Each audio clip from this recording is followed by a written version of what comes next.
Здравствуйте, уважаемые товарищи! Сегодня мы продолжаем цикл наших передач о героическом опыте кыргызского народа «Монасия».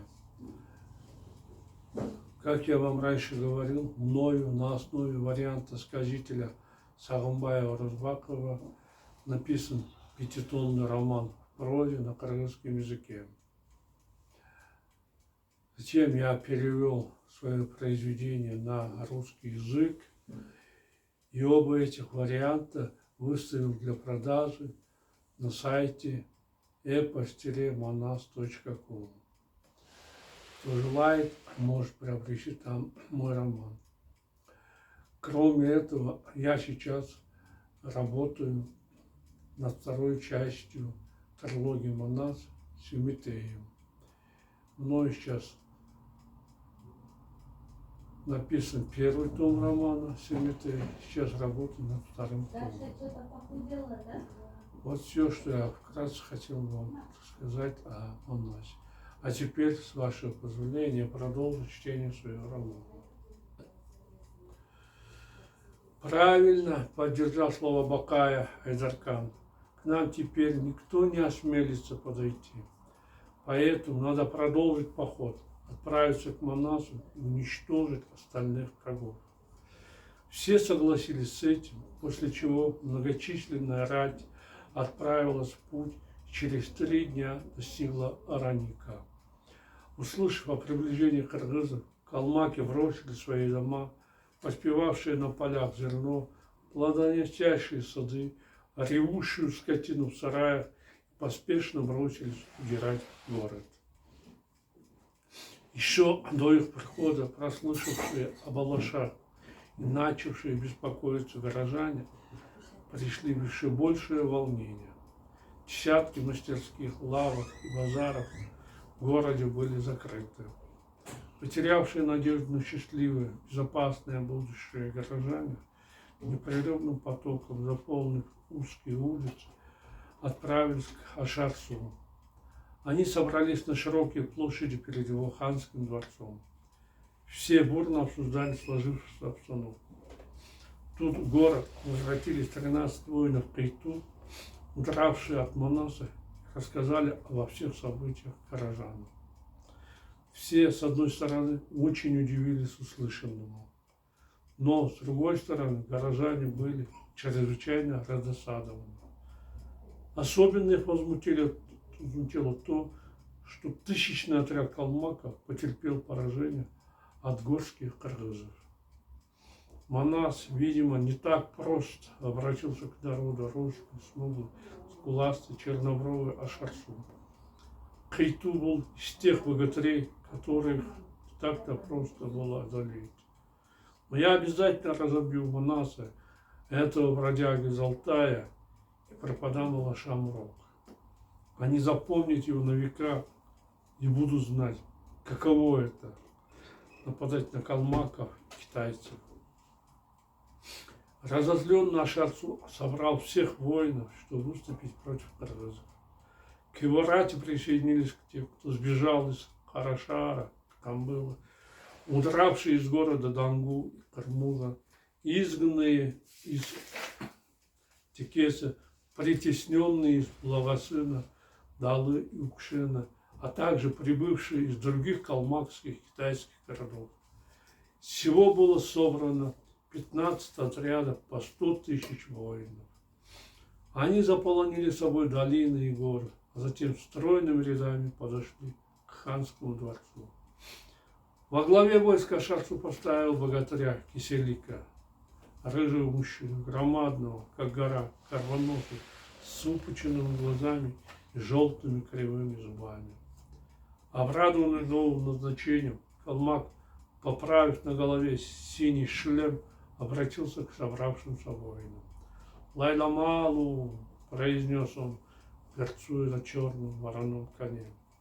«Джигит, наверное, вы все слышали, что Ташкент взяли Чанту. Меня это очень задело. Такой неслыханный проступок бурутов, до сих пор бывших нашими рабами, возмутил меня до глубины души. Поэтому я перед всеми вами даю честное мужское слово. Если не освобожу Ташкент, не оторву голову тому, кто посмел дотронуться до хана Пануса, то я не буду богатырем Киселиком. Очень довольны словами вожака, воины восторженно крикнули во весь голос: «Слава Киселику! Да здравствует Киселик!» Воодушевленный их возгласами, богатырь Калмака еще больше распетушился. Взяв себе 10 богатырей, он в понедельник вышел из Аранника.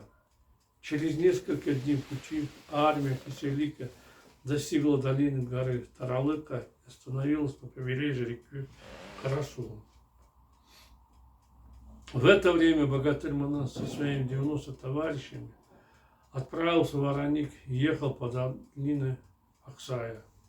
Когда он перевалил высокую гору, покрытую зелеными кустарниками, внезапно из густого леса выскочили на коне Айдархан, Бакай и Кукчо. «Где ты пропадаешь?» — сердито набросился на Манаса, одетый в боевую одежду, державший в руках длинное копье Бакай. «Почему ты вообще не спешишь, малыш? А что за безобразие ты начал, уехав на охоту?» «Ничего я не начинал», — ответил богатырь, удивленный злостью двоюродного брата. «Перестань строить из себя дурачка», — еще больше разозлился Бакай.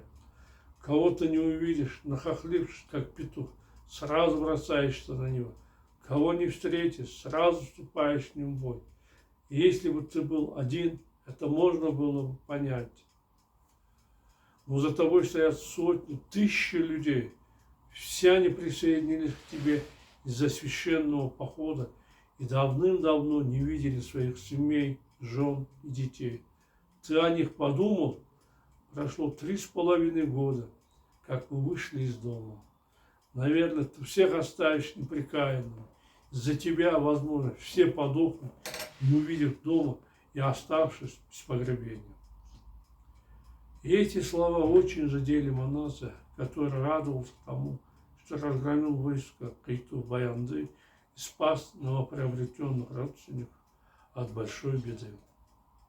«Что за вздор болтает Бакай?»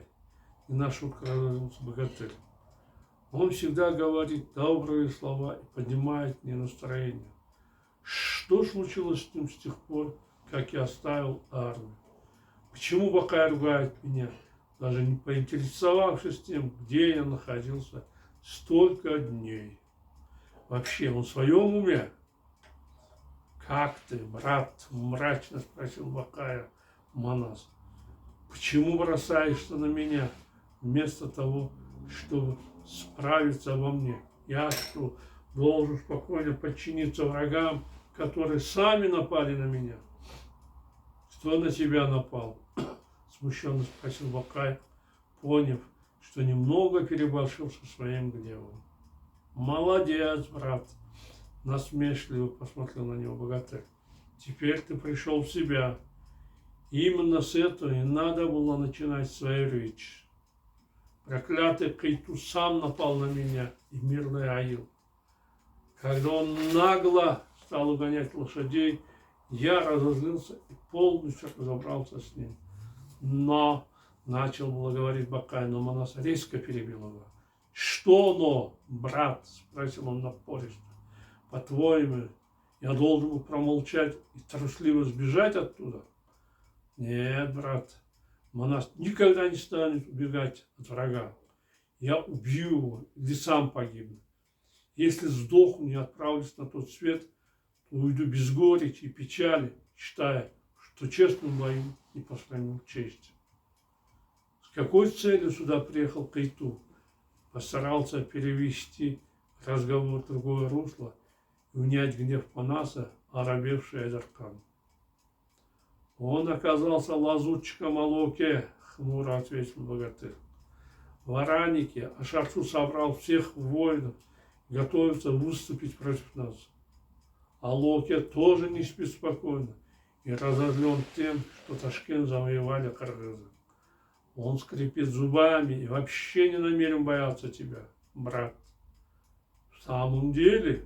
— вытаращил глаза до сих пор не вступавший в разговор Кукчо. Если калмыки и китайцы так настроены против нас, может быть, стоит по-здорову возвратиться обратно на Алтай? После этих слов Айдархан и Пакай посмотрели друг на друга. По их внешнему виду было заметно, что Кокчо выразил их потаенные мысли.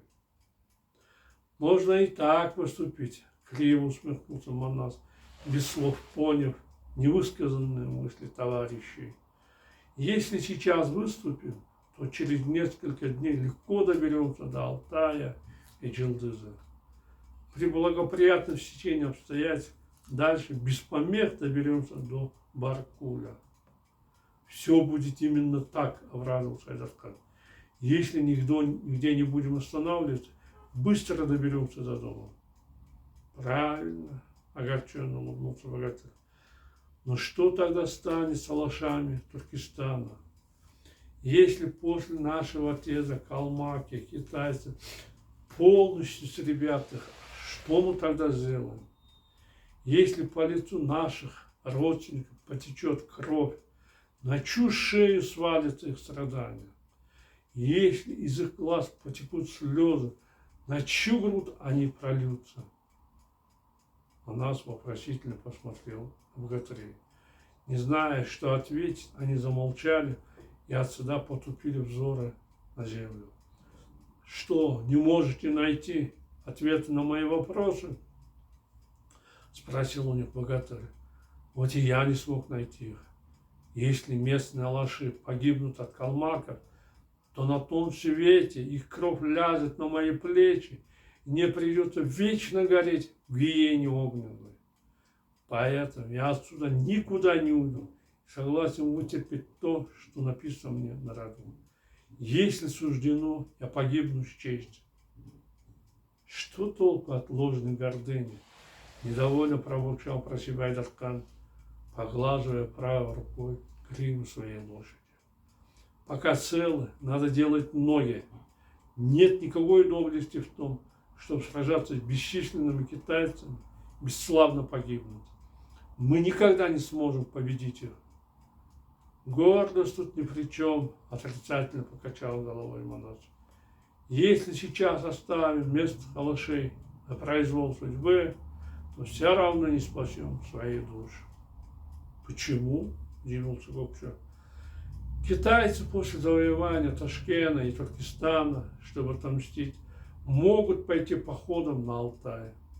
Когда они нападут и истребят наших лучших храбрецов, возможно, мы не сможем одолеть их. Вы этого хотите? Нет, не хотим, твердо ответил Бакай. Вот и я этого не хочу. Я всегда бился за честь кыргызов.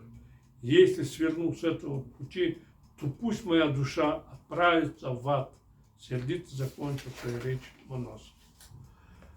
Бакай не стал ничего говорить в ответ и понуро уставился на землю. Манас, намеревавшись сказать еще немало колких слов, прикусил язык. После этого все молча сели на лошадей и отправились к войскам, расположившимся возле Аранника. Ну вот, уважаемые товарищи, наше время подошло к концу. Я прощаюсь с вами. До свидания. До новых встреч.